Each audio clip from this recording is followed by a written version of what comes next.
What is up, guys? Kris here, aka Snaggle J. No cam this week because I'm doing a little bit of redecorating in the office, but I am here with another episode of the Pack Only Squad. And listen, it was not a very good week last week. As you can see, we have been relegated back down to the stone level from iron. 68 and 94 last week.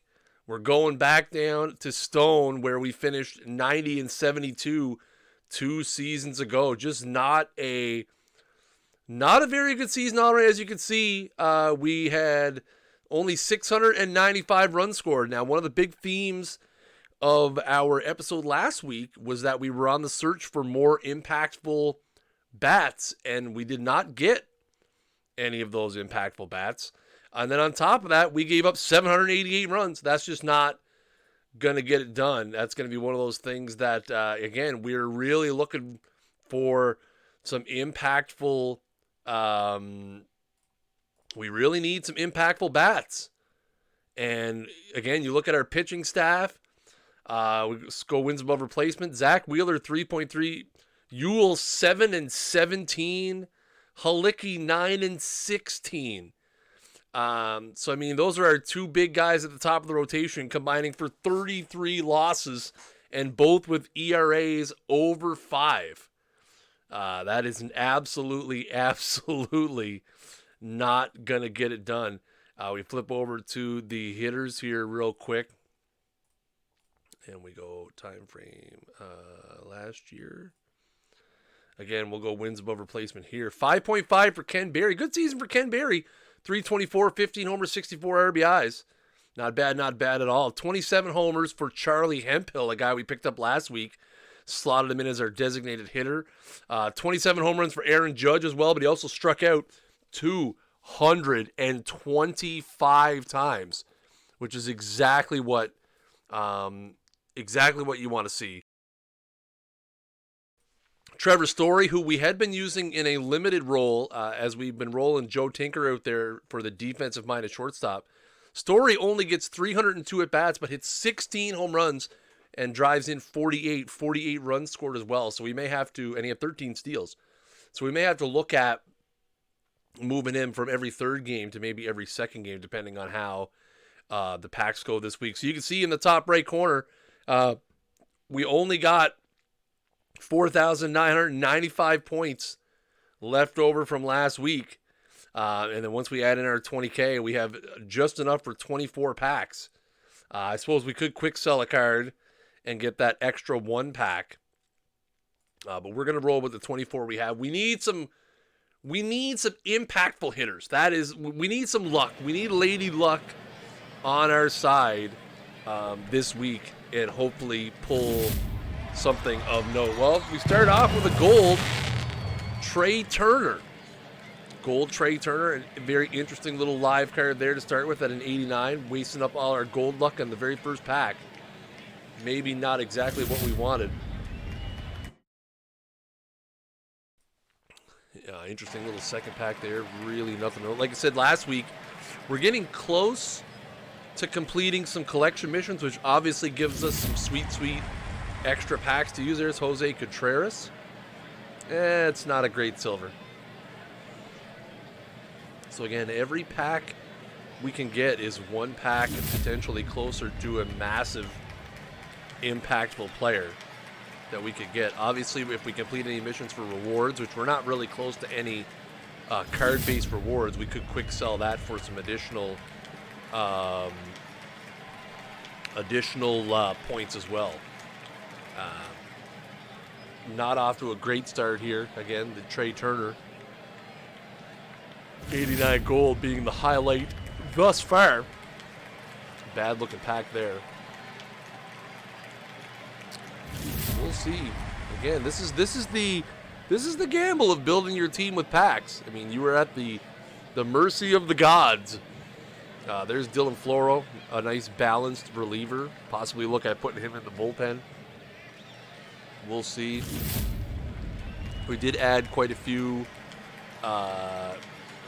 players to our team last week, but again, nothing. We're at that point Well, we start needing some impact. Speaking of impact, there's a double gold pack. We get Joey Gallo and in the top hat row, and Trevor Rosenthal in the bottom row.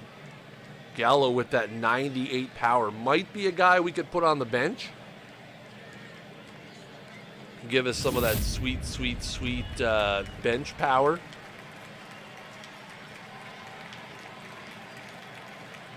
But we will see as we move on here. There's Charlie Morton. Another high gold rotational piece. Probably going to slot him in. I think we're still using Sean Chacon out there, so that might be finally finding a replacement for him. There's Unsung Heroes Kenny Lofton. Nothing of great impact in that pack either. James Pazos giving me that evil eye, as he always does. Is it an evil eye? Is it an indifferent eye? Who really knows?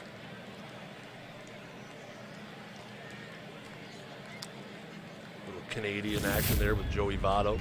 Sandy Consuegra. Again, just the RNG lords gatekeeping me at this moment in time. So in absence of that, I'm going to be forced to, obviously, if we go through these final 9 packs with nothing of great impact to help our squad, we're going to have to get a little more strategic with how we're putting the team together. Okay, last week we just kind of made the changes and rolled with it. But obviously what we did not work. Now again, getting relegated will help. We performed very well 2 seasons ago at the Stone level with a much worse team. So really shouldn't be an issue of not being able to perform at that level. But again, we're looking at a probable promotion yet again. So if we end up with a similar team than what we had last season, as again we get another silver here with Ali Sanchez, we're gonna need to look at it from a more strategic perspective and see if we can maximize what we have. In the absence of new cards, we're gonna have to maximize what we have, because this has not been a good week of ripping. We've got 1 pack left, a handful of golds, but there we go, Larry Boa in the last pack. So again, a very rough week at the pack sticks. We get a couple of upgrades. Again, I don't know if Trey Turner with that defense, we could use him on the roster as a. How's his ratings look in the outfield? His outfield ratings are a little better actually. But with that speed and that bat, we probably want to find a spot for him. I don't really have any idea where. How did Alec Thomas do last season? Not terrible. Excuse me, chat. Sorry, that's a habit I can't break. Interesting.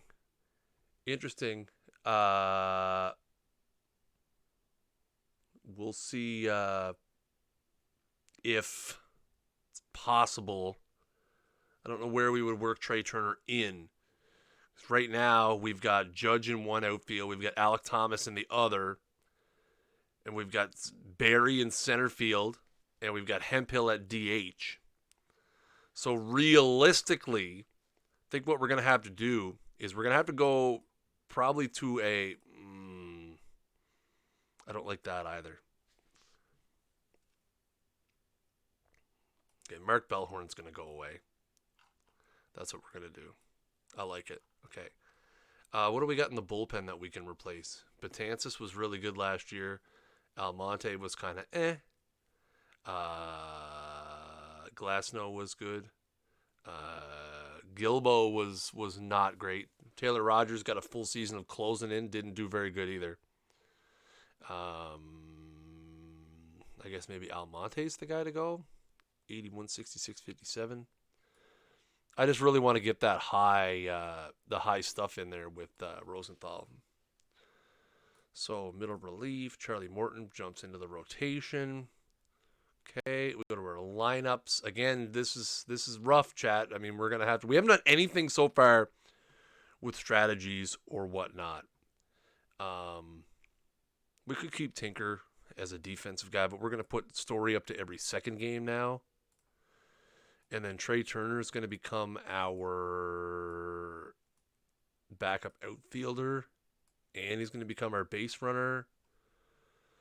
We got Carl Taylor, Trevor Story, Trey Turner, and Jeff McNeil as our pinch hitters. We have been using Burgess and then Perez every other day, but obviously that's not working out, so we're going to bump it up to like every fourth game. Perez was just god-awful last season. Then we go to lefties. Who are we missing against lefties? We have Bagwell in there. How'd Bagwell do in limited action? 19 homers and 77. Oh, he played every game. Oh, because we used him at first against righties. That's right. What are we missing here? First, second? We got nobody playing second base. Okay, that's fine. He's a little better against righties, but we could. I'm okay with Trey Turner being at second base. I'm okay with that. And then we'll use Roy Rath as a defensive sub. Perfect. All right, well, let's take a quick look at our collection missions to see if we managed to get any done. Oh, we've got one. We've got one. The heavy lifting. Let's go. We got one pack. Chat. Maybe this is the one. YouTube viewers. Maybe this is the one that we needed. The one that we've been waiting for all this time. Lewin Diaz. All right, well, it wasn't the one we needed, but let's check and make sure that one didn't give us any more. We're getting up there, though. As you can see, we've got some of the live series, which, again, these will be quick sells. These will be quick sells for us because I don't think we can use them. As I look to see, again, we're close to a few of them. And I actually can't remember what our rules were for the SEs if we could use them. We can't use the rewards, which is kind of unfortunate because they would really help us, but that was in the original thing. But again, you look at some of these guys here, we've got some $1,000 and $4,000 quick sells that we'll be able to add to the rotation for next week. So that's going to do it for this week's episode of the Pack Only Squad. A rather disappointing week last week. Hoping we can turn it around this week. If you guys have any suggestions on rosters, strategies, and stuff, make sure you guys leave them in the comments down below. We'll be back with the webcam in the upper right-hand corner next week just so you guys can see my beautiful, beautiful face. If you like the video, make sure you smash the thumbs up button as hard as you can. And until next time, keep swinging for the fences.